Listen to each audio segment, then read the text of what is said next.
Hello friends, welcome to Komali RK YouTube channel. ఎలా ఉన్నారండి అందరూ?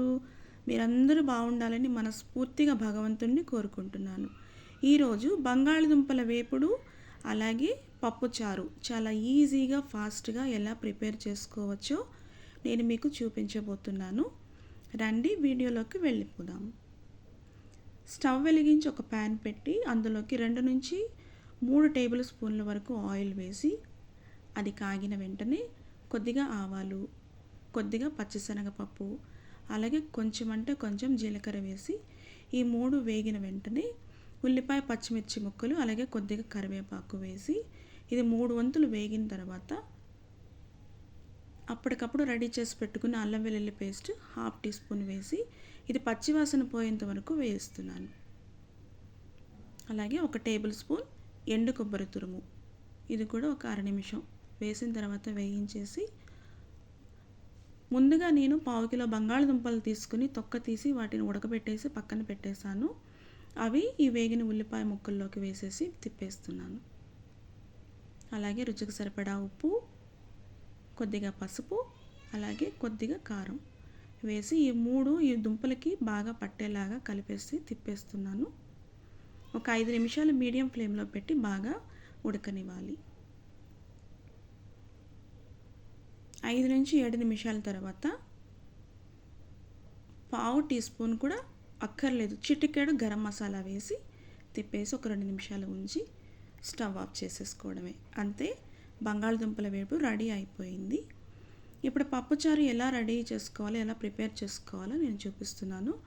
ముందుగా కుక్కర్లోకి 1 కప్పు కందిపప్పు, 1 టమాటో, ఒక 2 పచ్చిమిరపకాయలు వేసి కొద్దిగా పసుపు అలాగే 2 టేబుల్ స్పూన్ల ఆయిల్ వేసి 3 విజిల్స్ వచ్చేంత వరకు ఉడకబెట్టేసి మూత తీసి కొద్దిగా ఉప్పు, కారం, రుచికి సరిపడా చింతపండు రసాన్ని కూడా వేసేసి చిక్కదనం ఎంత పలచగా కావాలి చూసుకొని నీళ్లు కూడా పోసేసి ఒకసారి కలిపేసి స్టవ్ మీద పెట్టి మరగబెట్టేయడమే.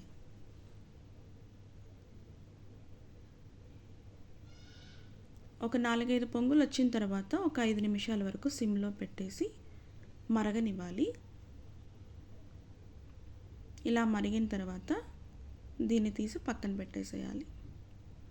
ఇప్పుడు తాలింపు కోసం ఒక మందపాటి స్టీల్ గిన్నె పెట్టి దానిలోకి ఒక 2 టేబుల్ స్పూన్ల ఆయిల్ వేసి అది కాగిన వెంటనే కొద్దిగా ఆవాలు అలాగే కొద్దిగా జీలకర్ర వేసి ఇవి చిటపటమనగానే ఉల్లిపాయ ముక్కలు, ఎండుమిర్చి ముక్కలు, కరివేపాకు అలాగే 2 నుంచి 3 వరకు మెరిపిన వెల్లుల్లి రొబ్బలు వేసి ఇవి బాగా గోల్డెన్ కలర్ వచ్చేంత వరకు వేయిస్తున్నాను.